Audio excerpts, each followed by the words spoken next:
or representation 6, association of the single nucleotide polymorphisms in the NLRP3 inflammasome with severity of dengue. The authors are Dr. C. Jeevandharan, Dr. G. S. Ogg, Dr. G. N. Malavike. The presenting author is Dr. P. L. R. Gomez.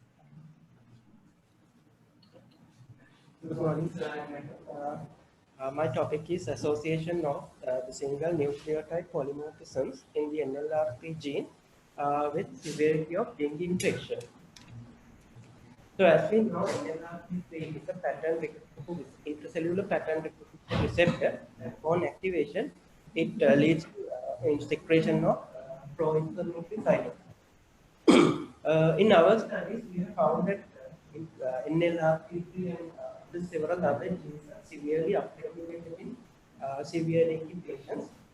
And also, it's a known factor that inflammatory diseases such as type 2 diabetes mellitus are involved with severe dengue.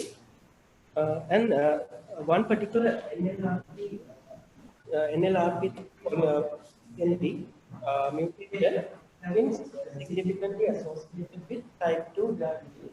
Therefore, we decided to investigate assess this mutation, whether it has any involvement with severity of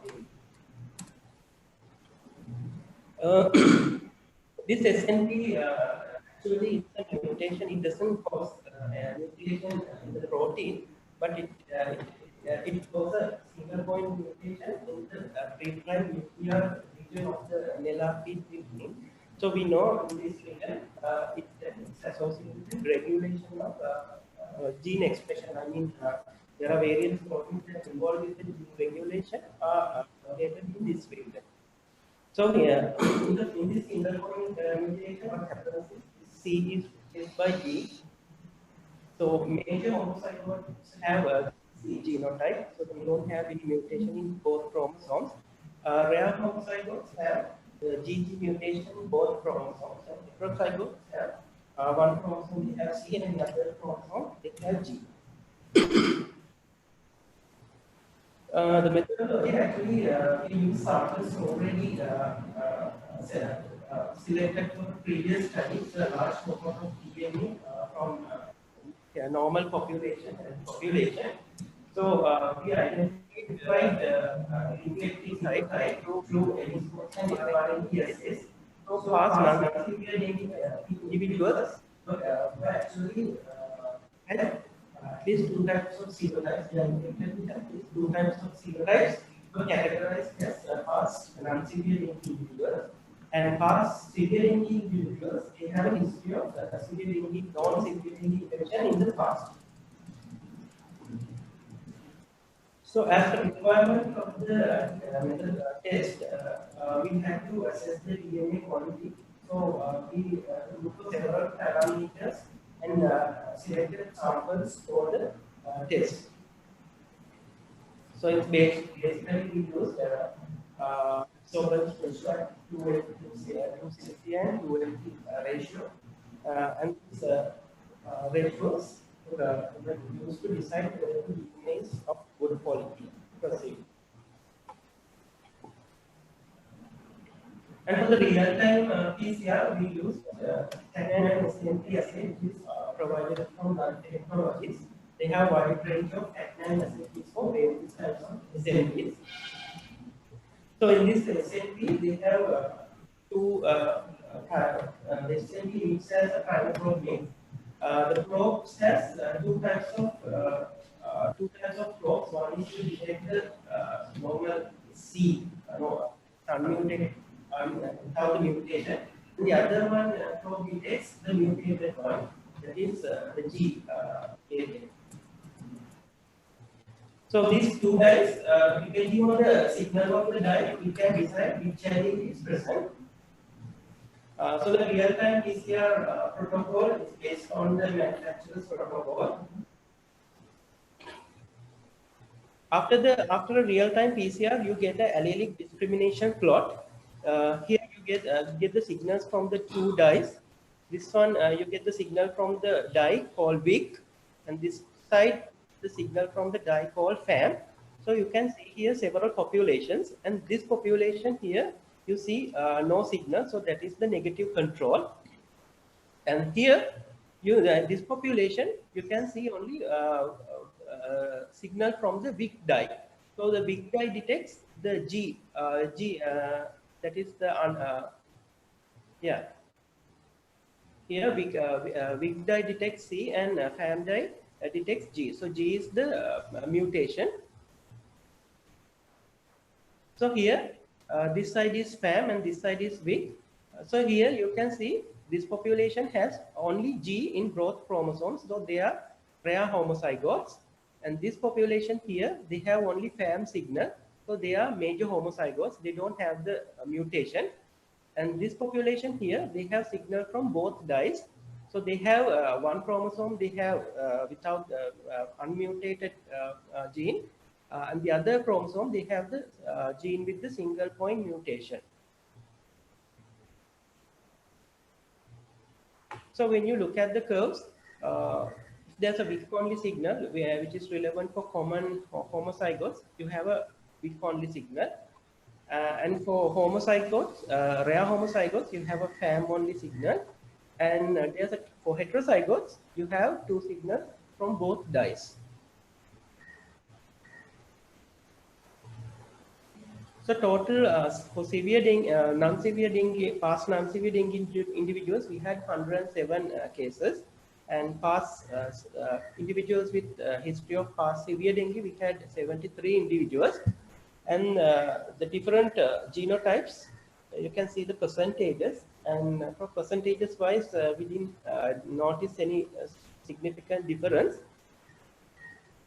And we use this Hardy-Weinberg equilibrium to compare if the genotype frequencies are within observed ranges.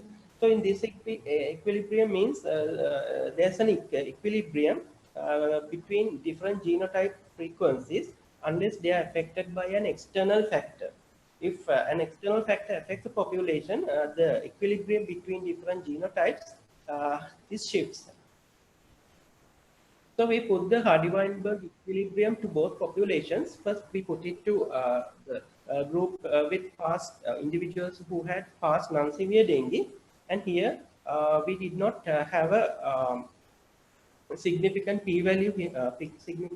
So we can assume that the numbers we obtained in the study are within the expected ranges. So that means that population has not been affected. But for past severe dengue population, actually we expected to have the equilibrium broken. But again, here also, it was the individuals with past severe dengue group also was in Hardy-Weinberg equilibrium. So here we can assume that here severe dengue has not been affected the equilibrium. So this SNP might not have any effect on severe dengue. But we further analyzed these groups. So we analyzed whether there's any advantage over advantage of becoming a major homozygous. We used Fisher XX, but here also we didn't have any significant p-value. So here also, being a major homozygote does not have any advantage. And similarly, being a rare homozygote also does not have any advantage. Disadvantage of becoming a severe, acquiring severe dengue infection.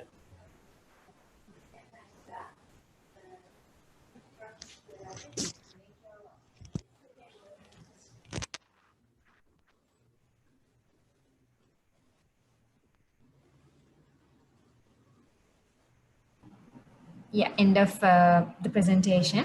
Time for questions. Prof. Kularatne, if you unmute your mic, we can go ahead with the questions.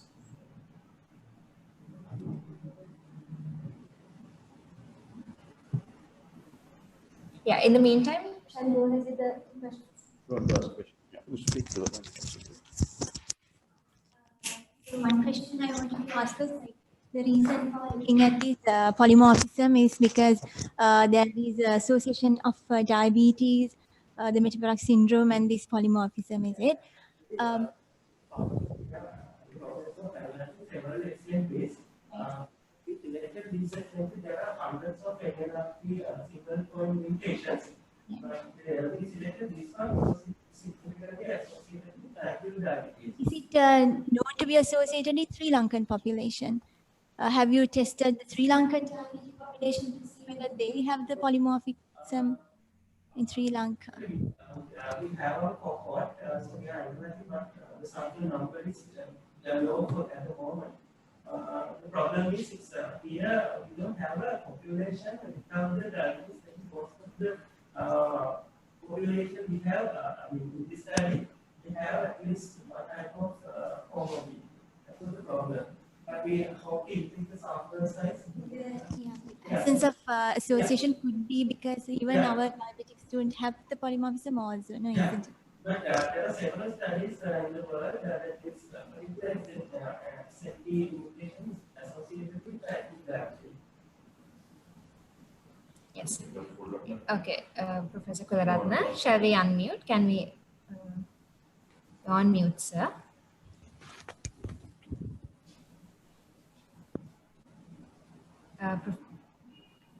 Yes, Professor Kularatna, you are still on mute. You will have to unmute your mic, sir. Okay, now right. okay, sir. Yes. Yeah. In conclusion of this presentation, it says, although diabetes is a risk factor of severe dengue, and so on, it goes on. My question is actually, is it a risk factor of severe dengue, this diabetes? Yes, sir. Because in our cohorts also, we have found that people with comorbidities are prone to develop severe dengue. I'm not very sure whether these factors prove, right, with the good studies. Yes, sir. Anyway, that's all my questions actually, right? Okay. Thank you, sir. With that, we come to the conclusion of session 1 of the oral presentations. Thank you.